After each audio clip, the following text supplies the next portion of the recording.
Good morning, ladies and gentlemen. Welcome to the THOR Mining PLC final results investor presentation. Throughout this presentation, investors will be in listen-only mode. Questions are encouraged and can be submitted anytime via the Q&A tab situated on the right-hand corner of your screen. Just click Q&A, scroll to the bottom, type your question and press send. The company may not be in a position to answer every question it receives during the meeting itself. However, the company review all questions submitted today and publish responses where it's appropriate to do so. These will be available via your Investor Meet Company dashboard, and you'll be notified once these are ready for your review. I'd also like to remind you that this presentation is being recorded. Before we begin, we'd like to submit the following poll.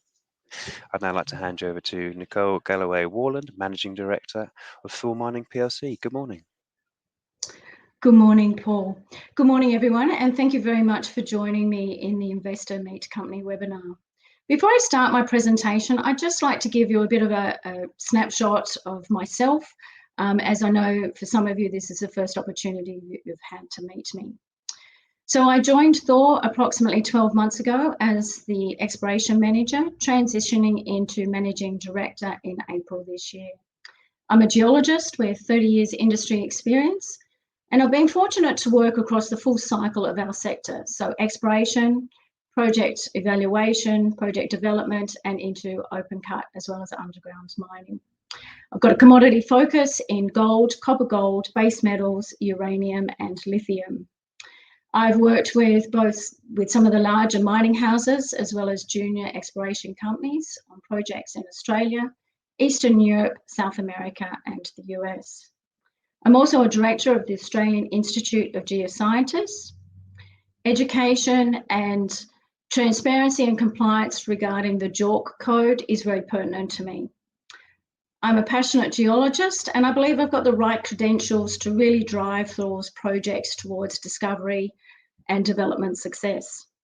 So that's enough about me. So let's move into our presentation. Whilst I'm presenting, I'm just going to switch off my camera so you see the slides in a larger format.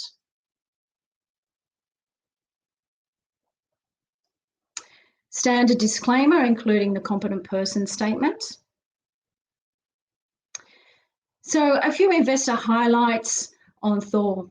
THOR has a very diverse portfolio of in-demand commodities. I see this really as a huge positive. It means that whilst we're waiting on results at one project, we can be in the field exploring at another. It allows us to keep our exploration momentum up as well as a continuous news flow. Our primary focus is on copper resources and gold and uranium discoveries. Our projects are all in favourable, proven mining jurisdictions. This is really critical for de-risking our projects. Over the coming months, we're really trying to develop and hit some milestones with some upcoming drilling programs at least 2, if not 3 of our projects. I'm not afraid to divest non-core assets, and I'm happy to discuss our recent sale agreement for the Pilot Mountain project at the end of the presentation. We're fully funded for our upcoming Q4 program, cash reserves, and no debt. And probably most importantly, we have a strong board and management team with exploration success behind them. So looking at our portfolio, gold project, our Ragged Range gold project over in WA, you may have recently seen our high-grade soil and stream sediment results, identifying at least 8 continuous anomalous gold zones. And I'm excited to say that we've commenced our maiden RC drilling program on these targets. Copper projects, we have direct and indirect interest in 3 projects, the Alfred East, and then Kapunda and Alfred West through Enviro Copper. These projects are a lot more advanced and they're being assessed for in-situ copper recovery. Over in the US, we have our US uranium vanadium project, and at our Colorado Wedding Bells, we're assessing, going through the permitting phase for drill testing of 3 prospects. One of them in particular is Section 23, and this area has never been explored or drilled. So we're really excited about this, and it has a significant potential for high-grade uranium and vanadium. And last but not least is our MOLYHIL tungsten molybdenum project in the Northern Territory. We'll be commencing diamond drilling program in October, and this has potential to increase the tungsten resource with the intercepted tungsten mineralisation, but also extend the mine life. So a quick corporate snapshot. We're listed on the AIM as well as the ASX and the OTC market, with a market cap of around £16 million. Cash in the bank sitting around 1.6. Top 20 shareholders about 56%, directors 0.3%. And our share price is sitting at about 0.9p based on the price on Friday. We have a strong technical and financial board and management.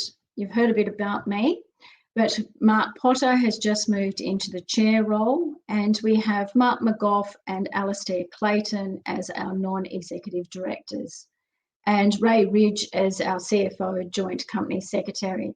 So a diverse but technical and financially strong board to really progress our projects. So moving into our projects, our Ragged Range Gold Project is 100% owned by THOR Mining. This is located in the East Pilbara, and it's a project that I'm most excited about. And why is that? It has the potential to be a really large-scale gold deposit based on its proximity to other large deposits, but also we've got prospective host rocks as well as favourable structural settings. If you can see on the map, you can see our orange star and its proximity to Novo Resources, Calidus Resources Waruna Project, 1.5 million ounces, and then De Grey's Molina Gold Project, the Hemi Project, 9 million ounces to the northwest. So we're certainly in the right jurisdiction for high-grade, large tonnage deposits. We have an upcoming maiden RC drilling program, which I'll talk a little bit more about, but also some geophysics over our nickel gossan, and we'll be continuing soil, stream and rock chip sampling programs. So over the course of the last 18 months, through systematic soil and stream sampling, we've identified the Sterling Prospect. This is a 13-kilometre gold corridor sitting on a large regional structure between the Dalton Sweet ultramafics and the Euro basalts. This is a thrust-faulted contact which was picked up in airborne magnetics, but also can be ground-truthed, and there's sub-parallel structures associated with this. Some of the streams were up to 2.2 grams per tonne, and then based on that we did some soil sampling programs at Sterling Central and Sterling South. And these identified up to 8 continuous anomalous zones with grades up to 350 ppb gold. We were able to sort of do a field check on some of these high soils, and we're able to do some stream sediments and pan concentrates up to 74.1 grams per tonne. So we feel we're very close to that gold source, and hence we'll be drilling and you should see results soon. In addition to that, we have a gold target up to the north along the granite contact. We have the nickel target, and recently we've acquired the tenement in the northeast, which is prospective for porphyry copper gold targets. There's some historic copper workings with grades up to 20% copper, so we're excited about getting on the ground at this area. There's been a little bit of news about lithium. The prospect or tenure is prospective for lithium. Not so sure about the large pink area, the Corunna Downs granitoid in the north, but certainly in that northeast area where there's some porphyry intrusions, and we'll certainly be following that up with mapping out any pegmatites present and looking for spodumene. We control 100% of this Kelly greenstone belt. As I mentioned, we have a nickel gossan. This extends over approximately 2 kilometres. It was originally identified by the Geological Survey, and we've recently collected rock chip samples along this with up to 0.2% nickel, 0.18% chrome. So we'll be following this up with a fixed loop EM survey. I'm not sure exactly on the timing of that, but hopefully in the next few months. So as I mentioned, we've literally just commenced our maiden RC drilling program. Approximately 3,000 metres are designed, and the drilling is designed in a series of drill lines, drilling towards the west across these high-grade anomalous soils. We have a government grant up to 160,000 of co-funding towards this, and this just really validates the government's thought of the prospectivity of this region as well. I should highlight that this area has never been drill tested, so we're very excited about what we're going to find in this first phase of drilling. As I mentioned, we'll also be doing some regional soils and streams, as well as an EM survey over the nickel Gotham. So copper in South Australia, we have our Alfred East project, which is a joint venture with Spencer Metals, where we're earning up to 80%. And then indirect interest through Enviro Copper, where we have 30% equity at Kapunda, as well as Alfred East. I'm not really going to talk about Enviro Copper's projects. I'm just going to focus on Alfred East for this presentation. The project is located on the Yorke Peninsula, the southern area of the Gawler Craton, or Olympic Domain, as some of you may be familiar with. And it's been heavily explored in the past for IOCG-style targets. And in that process, they've identified a large oxide zone of mineralisation. And you can see this on the map, the large green banana shape, if you like. And this is a deep oxide weathered zone around the Tikara granite. And we're assessing that for in situ recovery. And you can see our tenement is the one to the north, and it extends into the Enviro Copper Alfred West to the south.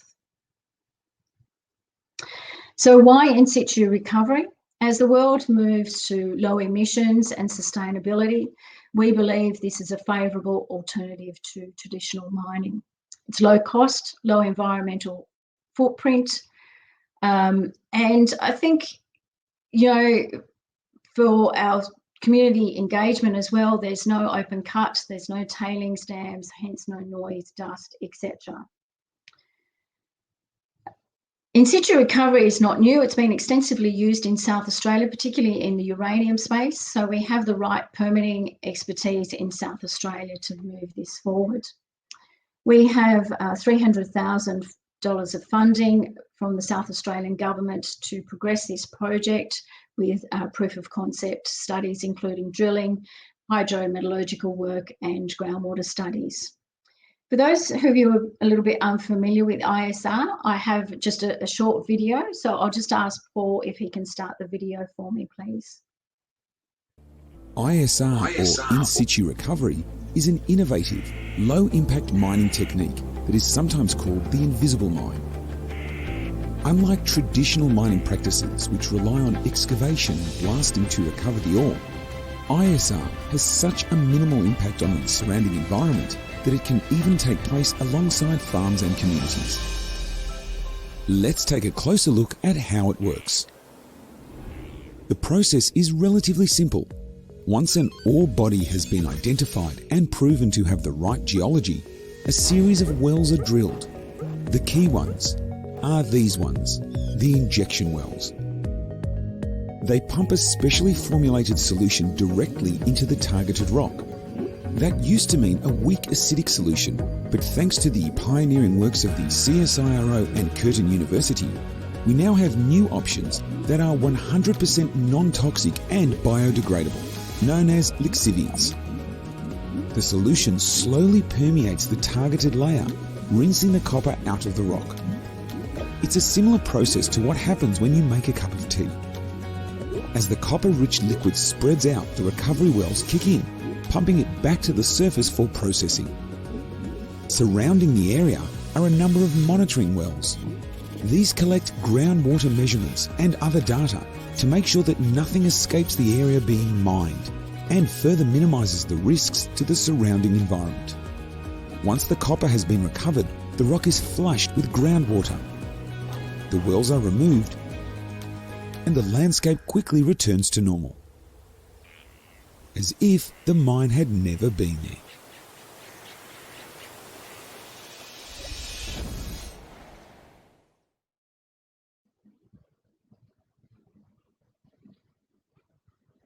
Thanks, Paul. So as I mentioned, at Alfred East, it has been extensively drilled, over 500 drill holes into the project. However, no one really looked at the oxide material. They were just focused on the primary sulfides, and obviously didn't find anything of economic value. However, with the oxide material, when we acquired the project, we did a mineral resource estimate and identified up to 177,000 tonnes of contained copper and 71,000 ounces of gold. This is certainly a very positive start to the project, with significant growth potential along strike as well as at depth. We have just completed our first phase of diamond drilling, and that's over area AE5, which is the green mineralized domain on the image. And we will be doing more drilling further in the future. So at the end of this year, we hope to be drilling to the north as well as the south. With our recent drilling over AE5, so the image on your right is the brown area is the domain, the mineral resource area. We completed 9 drill holes totaling approximately 1,000 metres, and we were able to get a much clearer understanding of the geological model, and you can see that there's a large dark green north-south trending structure, and this is what we believe is controlling the mineralisation.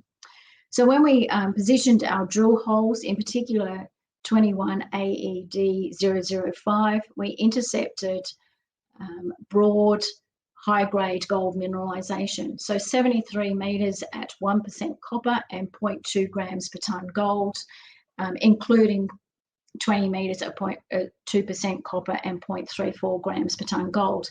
These are exceptional high-grade results and perfect for in-situ recovery, but perfect for any style of mining in that case. We also continue to drill towards the north, extending our mineralisation outside the domain. So I'm still waiting on the results for hole 6 and 7, but hole 2 continues the copper mineralisation to the north with up to 60 metres at 0.3% copper. So the mineralisation extends beyond the known resource, so in due course we will upgrade this resource, covering our new high-grade zones. We have a clear pathway to copper production. We're currently on track for being in the feasibility development phase for 2023, so a 2-year time frame.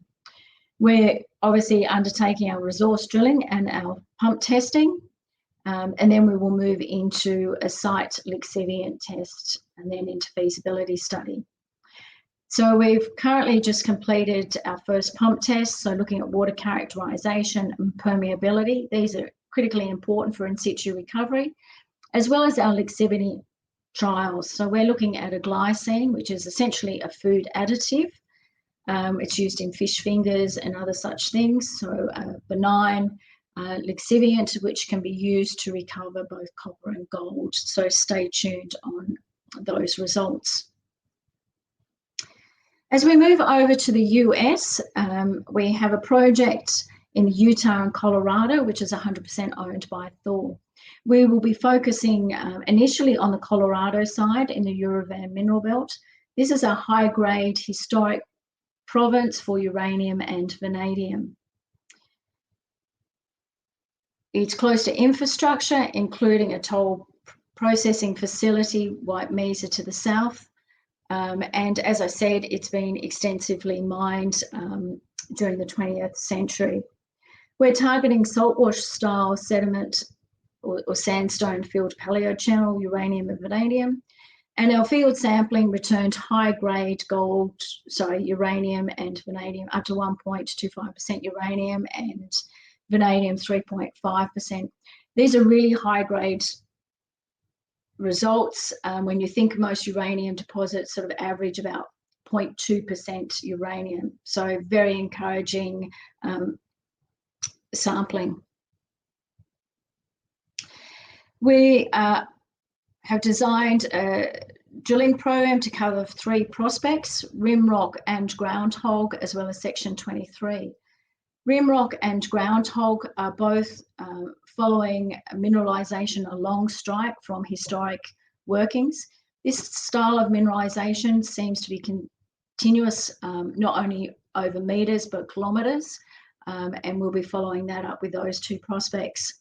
Section 23 is the one that we're most excited about, and this area has never been tested or drill tested. So as the directors, we believe it has strong potential for high-grade uranium and vanadium mineralisation. We've completed our environmental surveys and all of our federal government permitting, and we're just working through the Colorado permits at the moment. Unfortunately, we thought this process would have been completed by now, but we still have a few meetings, etc., to complete. So I hope to have some updates to the market on the status of this permitting process in due course. At MOLYHIL project, this is again 100% owned by THOR. It's located in the Northern Territory, 300 kilometres northeast of Alice Springs. Tungsten is a critical metal. China holds 51% of the resources and accounts for about 82% of the world production. The US, although it has resources, doesn't have any production. So with the geopolitical situation, tungsten's now declared a critical metal, and Australia has, or the Northern Territory has granted this project major project status. The mineralisation consists of a magnetite skarn with economic mineralisation of scheelite and molybdenite. In 2018, a feasibility study was undertaken, and this demonstrated that it was profitable production at a low operating cost with an early payback on CapEx. We earlier this year undertook a new mineral resource estimate based on drilling continuity and confidence, and we're able to take it to measured category. Before we do a reserve update and revise the feasibility study, we've identified a magnetic target adjacent to the mineralisation, which we're going to be drill testing in the coming weeks. If you look at the, particularly the cross section, the red body is a magnetic target, or is a magnetic body, and we believe it's potentially magnetite, which is the host to our mineralisation. So we'll be testing the area with the red circle, and you can see it also on the plan view to the south of the known mineralisation. This not only has the potential to intercept tungsten molybdenum mineralisation, but also the potential to increase the mine life, so take it from a 7-year to potentially a 10-year mine life. So we're pretty excited about drilling this in the next few weeks. Once again, we have Northern Territory co-funding up to $100,000 towards drilling this project. So just as a little conclusion or highlight summary, we're fully funded. We're focused on our copper resources plus our gold and uranium discoveries. As I've mentioned, we've commenced our RC maiden drilling program at Ragged Range, and this has the potential to be a large mineralised gold system.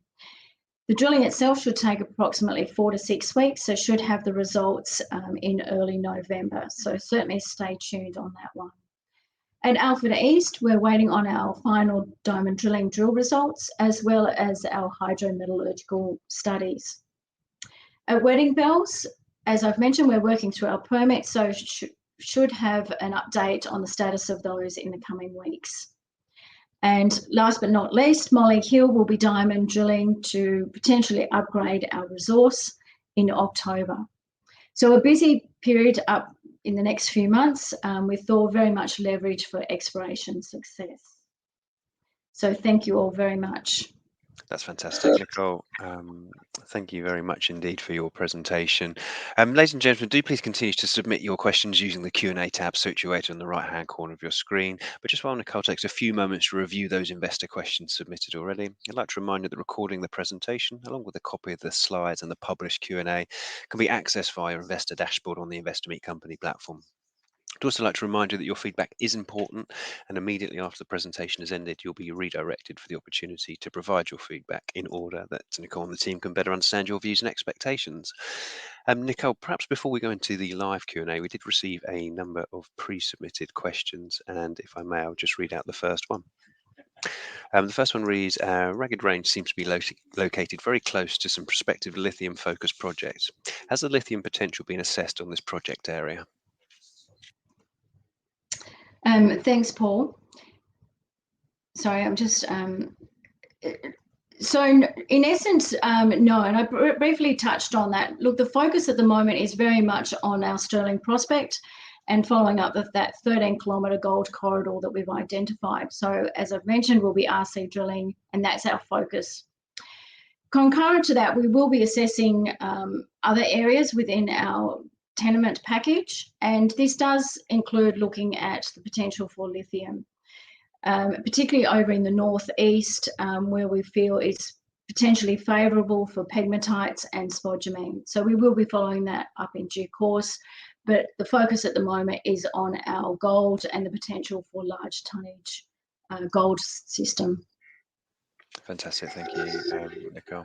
The next question we've got here is, the Pilot Mountain project has been described as the largest tungsten deposit in the USA. Can you reassure and satisfy shareholders that we're getting a good or at least fair deal on the disposal? In follow-up, why dispose of such a strong asset?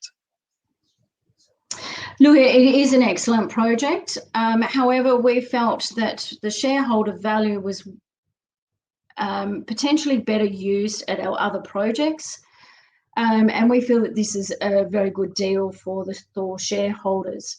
To hold this project does cost us money, and as I said, at the moment, to take it to the next phase or to take it to development and into production will require a large capital, and so that's where we felt at the moment that money could be better utilised with better shareholder value at Ragged Range, MOLYHIL, or at our Alfred East or uranium projects. Hence the decision to divest.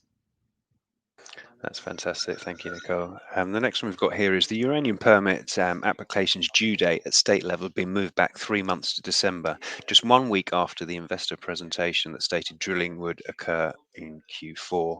Why was this, and what is the current expectation for drilling as this has been revised?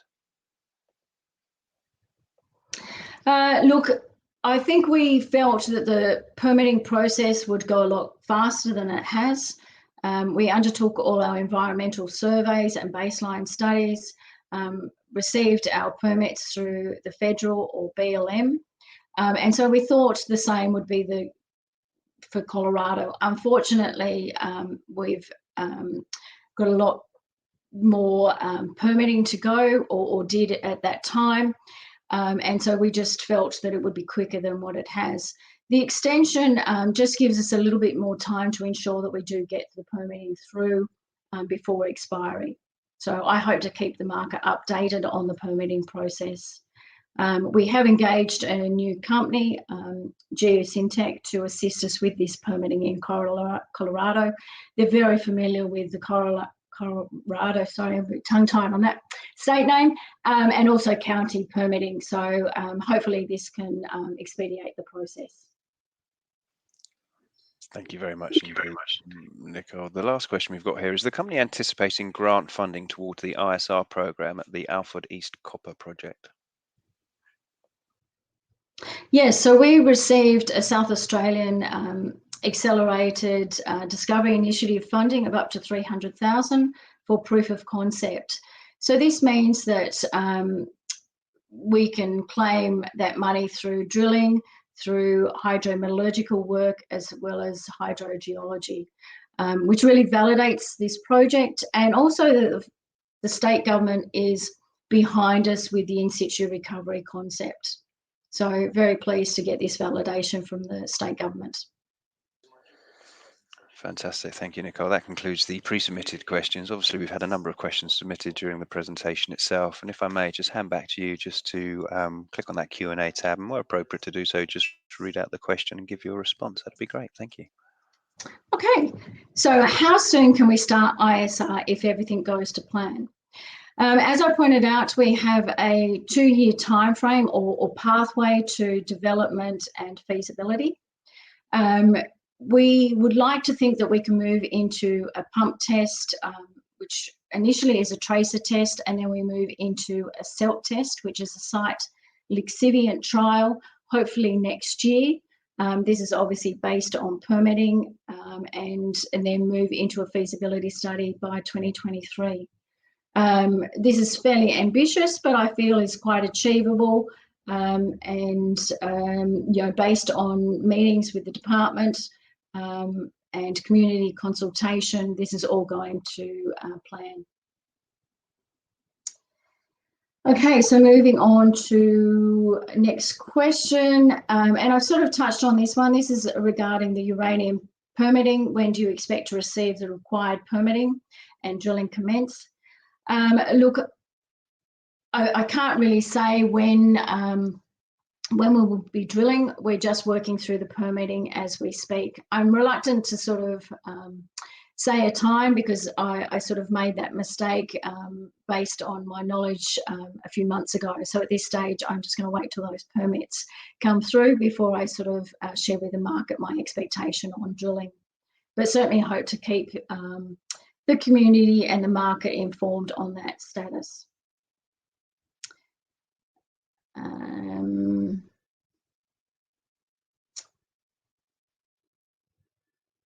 And the next question is, what are the near-term value creation milestones that we should be looking for?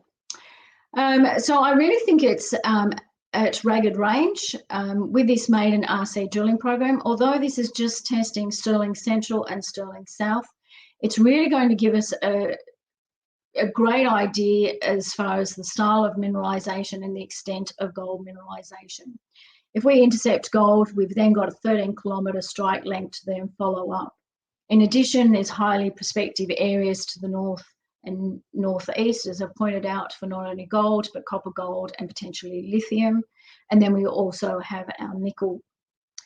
And then, you know, at Alford East, being into copper production within a 2-year time frame with in-situ recovery is certainly creates value for our shareholders. The demand of copper is ever increasing as we move into a renewable, sustainable future. I think, as most of you know, a wind turbine itself contains 4 tonnes of copper. An electric vehicle 4 times more copper than a standard combustion engine. So the demand for copper is ever increasing. So if we can be in production within a 2-year time, this certainly creates value for our shareholders.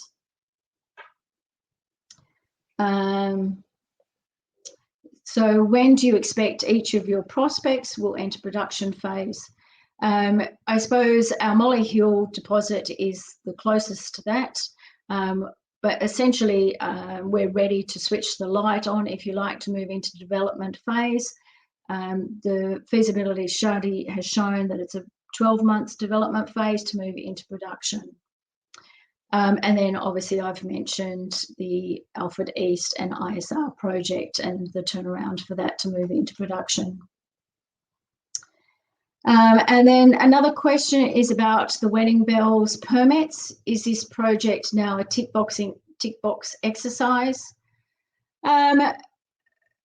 Look, I don't think so. Well, yes, essentially it is. Like any permitting, there's a series of meetings that we need to attend. And so hopefully it is a matter of just attending these, and then we will receive our permits. Like I said, we have all our baseline environmental studies completed, and there was no issues or concerns regarding these surveys. So yes, in essence, I do think it's a tick box process. And next question, should we expect a resource upgrade for Alford East before the end of 2021? Look, I'm going to say no on that. I'd like to move into drilling our northern area, so Domain 8, as well as the south before I do a resource estimate. As I'd like to be able to do an overall upgrade and also take it to the next confidence level. So at this stage, I would like to think that we could be out drilling again in December, January, and then there would be a resource following that drilling program. Nicole, thank you so much indeed. You've actually addressed every question that we've had through from the investors this morning. If there are any further questions, of course, that come through, Nicole will have the opportunity to review those, and we'll publish responses where appropriate to do so on the Investor Meet Company platform.